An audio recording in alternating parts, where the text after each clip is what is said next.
स्वागत है आप सभी का एक और नई वीडियो में।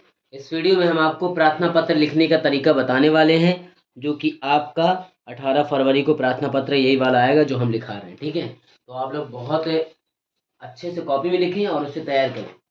देखिए प्रार्थना पत्र में क्या लिखा होगा। नंबर 1 मतलब 1 2 या 2 3 लिखा देंगे, जिसमें से एक फंस जाएगा, तो आपको सिर्फ अच्छे से देख लेना है कैसे लिखना है, और आए किसी का भी तो आप उसी प्रकार बना सकते हैं जिस प्रकार हम आपको बताने वाले हैं। ठीक है, तो हम जो दिखा रहे हैं वो आप बता देना दिख रहा है कि नहीं दिख रहा है।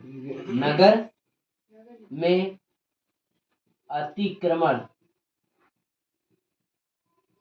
नगर में अतिक्रमण की समस्या के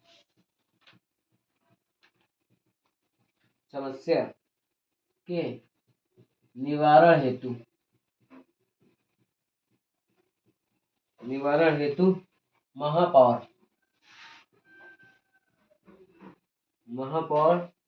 को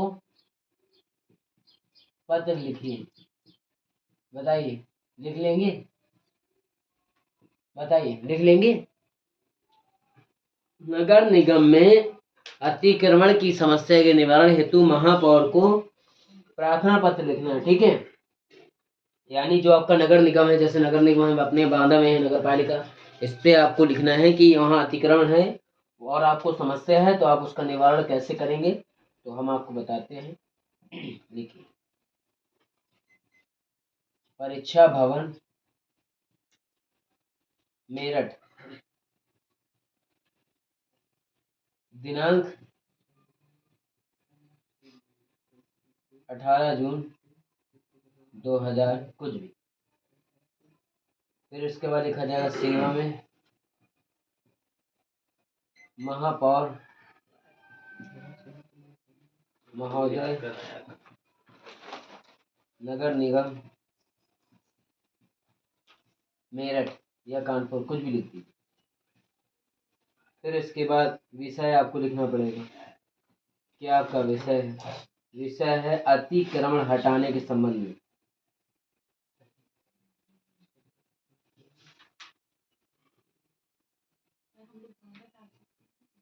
हाँ डाल सकते हैं, जो आपको जिला अच्छा लगे वो डाल सकते हैं। महोदय, इस तरीके का आपको फॉर्मा बनाना पड़ेगा जिस तरीके का हमने आपको बना के दिखाया है, और जल्दी आप लोग भी बना लीजिए ताकि हम आपको आगे इसके लिखना सिखाएं। उतर गया इतना आपका?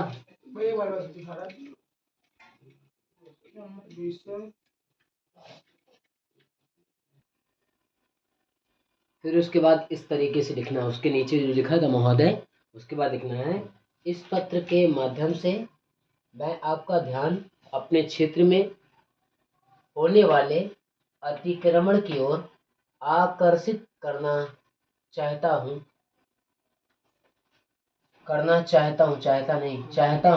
हमारे क्षेत्र के आसपास सड़क के दोनों ओर काफी फुटपाथी दुकानों का जमावड़ा हो गया है। इसी वजह से प्रतिदिन घंटों तक जाम से लोग परेशान हैं। ठीक है प्यारे बच्चों, इसी तरीके से लिखना है आपको जिस तरीके से हमने लिखाया है। अतः आपसे विनम्र निवेदन है कि यथा शीघ्र अतिक्रमण हटाने हेतु आवश्यक कार्रवाई करें। ये दुकानों का जमावड़ा, ठीक है, समझ में आया? इस तरीके से आप लिखेंगे तो आपके अच्छे नंबर आएंगे। और नीचे आपको लिखना है धन्यवाद।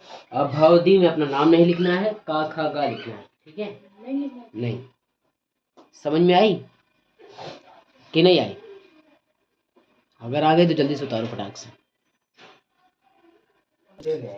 देखो दूसरा प्रार्थना पत्र कितना महत्वपूर्ण देखो। देखो, उच्च शिक्षा ऋण करने हेतु प्राप्त करने के लिए बैंक मैनेजर को एक प्रार्थना पत्र लिखिए। यानी आपको पढ़ाई करने के लिए क्या चाहिए? लोन चाहिए। क्या चाहिए?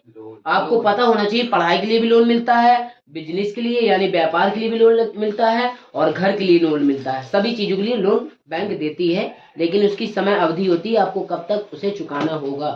ठीक है, तो आपको कैसे लिखना है? ये जो फॉर्मा बना है प्रोसेस, ये आपको हर प्रार्थना पत्र में इसी तरह लिखना पड़ेगा। सबसे पहले लिखना पड़ेगा परीक्षा भवन मेरठ, दिनांक 20 जुलाई, पता नहीं सन, कोई भी सन लिख सकते हैं। सेवा में शाखा प्रबंधक, भारतीय स्टेट बैंक, सुभाष बाजार, आगरा। ठीक है, विषय लिखिएगा शिक्षा ऋण प्राप्ति के संबंध में। ठीक है, इतना आपने लिख दिया। इसके बाद हम आपको और जो लिखाना है पहले इससे उतार लीजिए, हटा दे ताकि हम दूसरी चीज लिखा। इसे इसके बाद क्या लिखना है वो हम बताने वाले, उतारिए जल्दी से। देखो इससे लिखना है जैसे बताया, तो उसके बाद मानवर सविनय सूचित कराना चाहती हूँ कि मैंने इस वर्ष 12वीं की परीक्षा उत्तीर्ण कर ली है और मेरा राष्ट्रीय राजधानी क्षेत्र नोएडा में स्थित निजी इंजीनियरिंग संस्थान अमेठी में हो गया है, किंतु मेरी स्थिति इस महंगे संस्थान में अध्ययन योग्य नहीं है। अतः आपसे निवेदन है कि सभी संबंध औपचारिकता की पूर्ति करते हुए मुझे उच्च निजी शिक्षण संस्थान में पढ़ने हेतु ऋण उपलब्ध कराने की स्वीकृति प्रदान करें। यानी मुझे आगे पढ़ाई के लिए क्या चाहिए, पैसा चाहिए और आपसे निवेदन है कि आप मुझे पैसा दे दें। बात समझ में आई? इस तरीके से यदि आप लिखेंगे तभी आपको पूर्णतः नंबर मिलेंगे। तब तक अपनी तैयारी करते हैं, मिलते हैं अगली वीडियो में।